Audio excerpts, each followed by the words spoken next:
My name is Ann Kademian. I'm the outgoing chair of the board.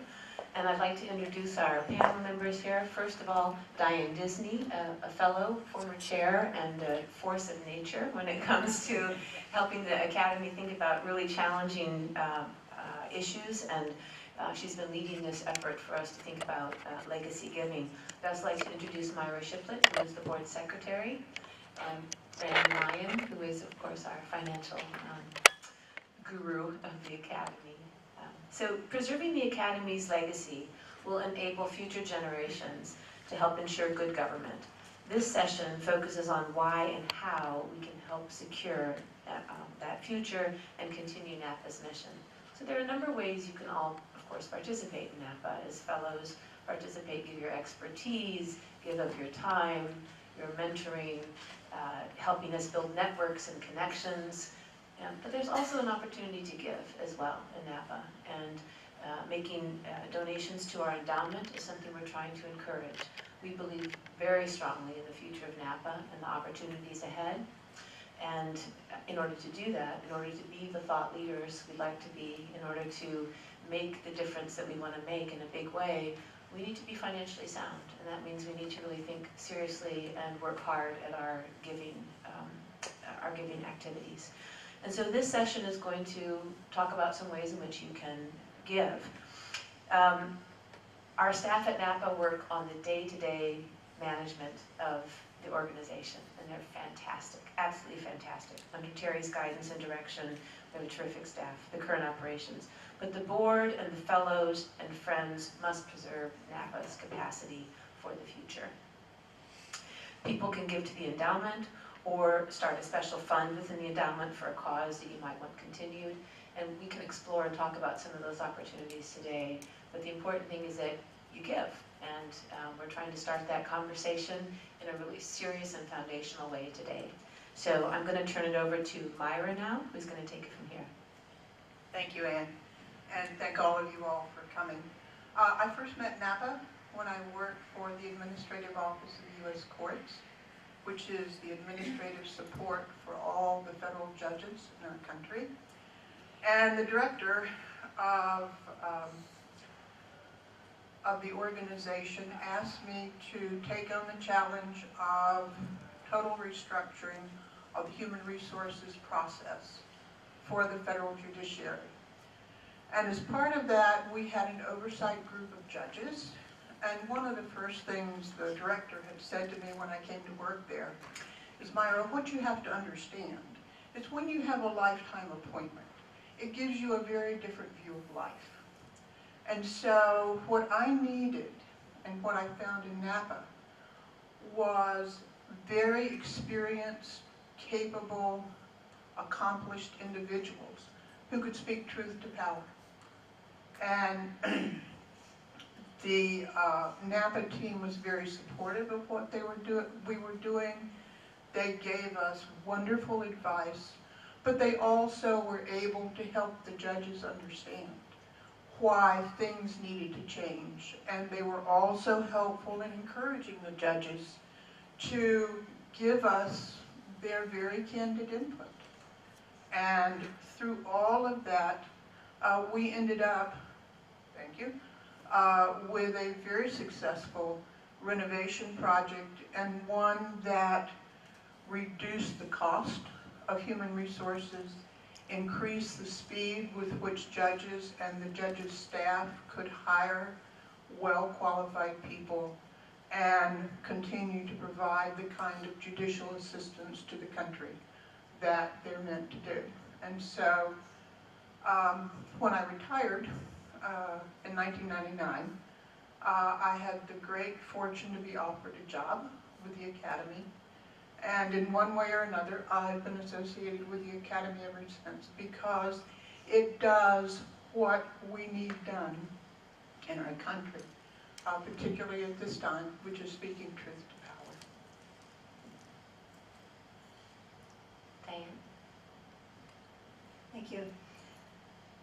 I've been involved with NAPA for over 2 decades, and while I had heard about the organization, I didn't really fully understand it until I was adopted by that legendary Doc Cook, in the Pentagon, known as the mayor of the Pentagon. He had been there for, I don't know, 2 or 3 centuries. But he ran everything. And once a year, he would nominate a person. He never nominated more than one at a time. And you just sort of felt blessed that he had decided you were worthy of becoming a part of this organization that meant so much to him. Because he made sure there were many contracts that came to NAPA over the years to the various components to deal with issues that were important at that time. Well, I came on the board when NAPA was facing some interesting challenges and became chair of the board when we were just about at our rock bottom in terms of our finances and general sanity. I'm happy to say that by the time I left the chair, we had gotten rid of that very expensive lease, we had located a new place to come, and we were starting to raise money.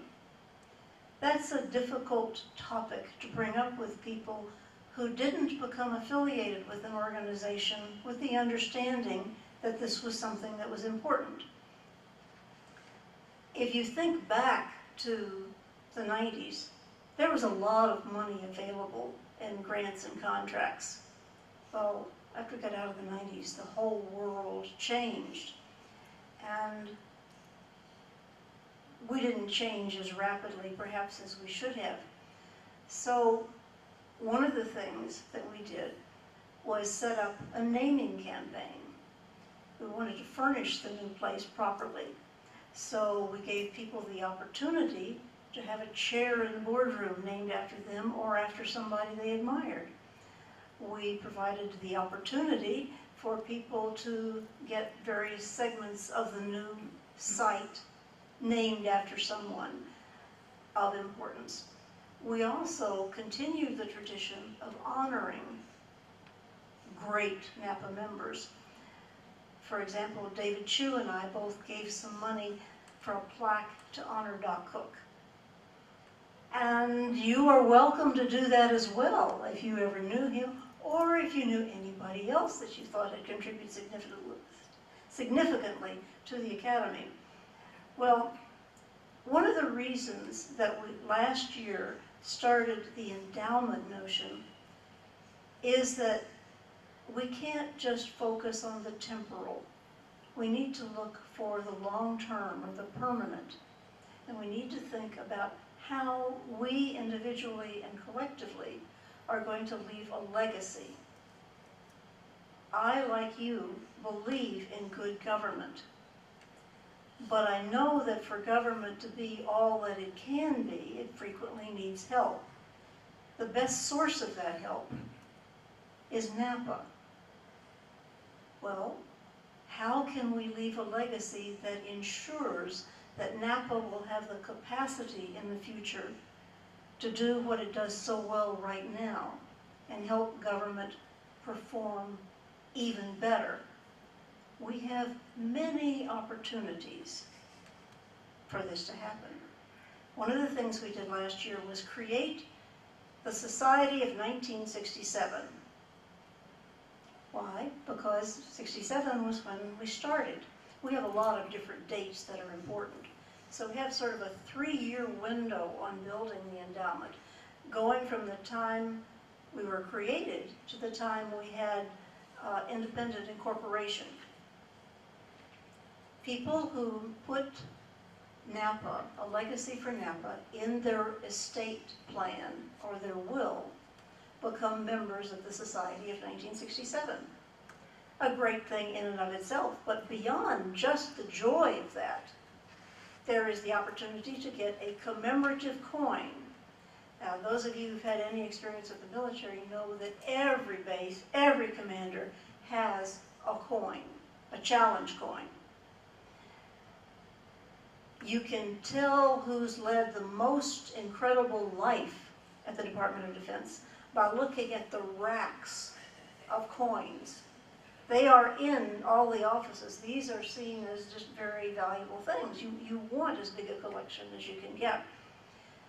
They're called challenge coins because if you happen to be at an establishment that serves alcoholic beverages and you see somebody else who's shared some experience with you, you issue a challenge. You put out your coin on a table, and if your compatriot does not have his coin, he has to pay the tab.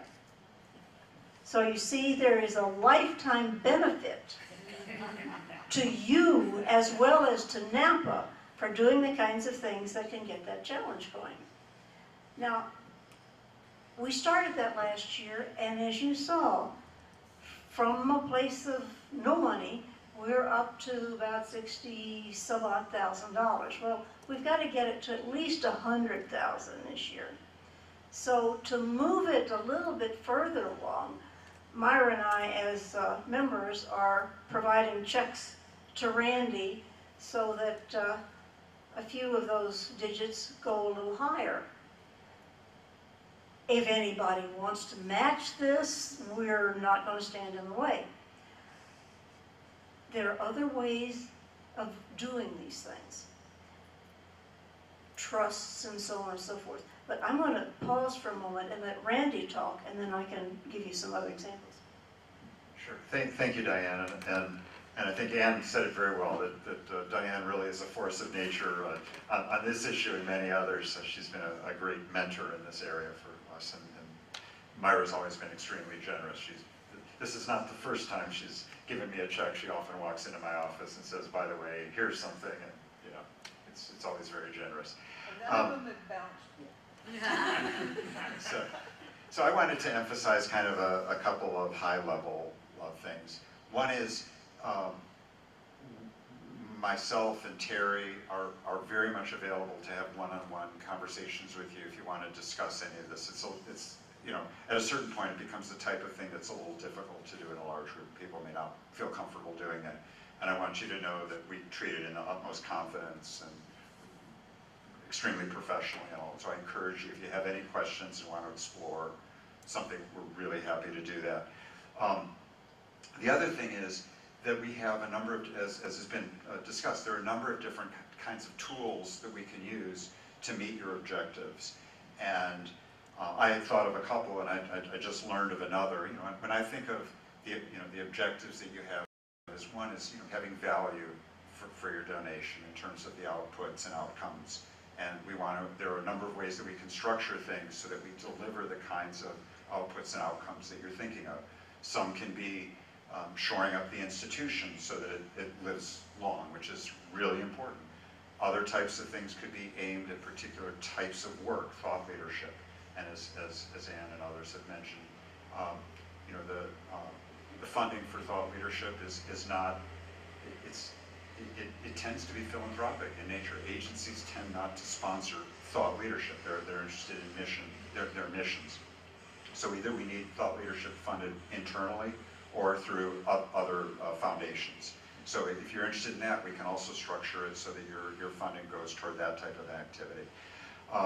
We also want you to have confidence that there's good fiscal stewardship, and that's critical both to myself and to Terry.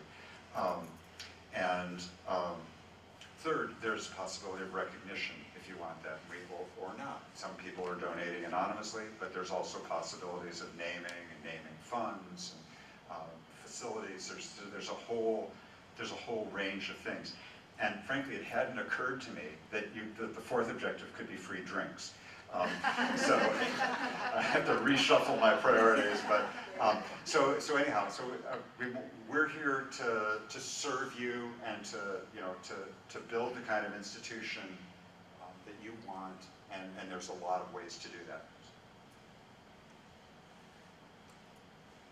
A couple of years ago, when we were doing the fundraising to move into the new site, Dwight Inc., who is Mr. Civil Service. For those of you who don't know Dwight, he's 95 years old. He just finished a book last year. He's working on another chapter this year. I mean, he puts every academic I know to shame, and has been advisor to 7 presidents, a record I don't think anybody will ever be able to match. But in the course of that, he gave us a nice 5-figure gift to name the President's Suite after Luther Gullickson, who was one of the early gods or gurus, pick the choice of your word, of public administration. And Dwight had admired him, so he wanted his name to be continued. Well, later on that year, Chuck Bingman, who was one of our original fellows, and I and Dan Blair and some others donated money so we could have the Dwight Inc. Fellows Hall. You may have seen that in the office where the plaques are that pertain to things that the fellows have done. And there are pictures and so forth about Dwight. Well, you can pick someone you'd like to recommend. And that money typically goes for operational support. And there's no need to be shy about giving money for operational support. We were just talking more today about the legacy kinds of things. Some ways of doing it are covered in this flyer, which was developed for the website, and it was downloaded here to be a handout as useful information for ways of doing things. What we think of most often is making a bequest and a will, but there are other kinds of things. If you are like me and you've lived in a number of different areas, you may have set up IRAs in different places, different states. And there comes a time when you want to consolidate. Well, one way to consolidate those things, of course, is to transfer them all into the financial institution you're working with now. Another is to make sure that NAPA is the beneficiary of one of those. As many of these, if you open them every year in a new location, aren't a whole lot of money, but they make a big difference to NAPA, and it's an easy thing to do. You get the tax deduction, and then the NAPA gets the money. You can designate other kinds of accounts.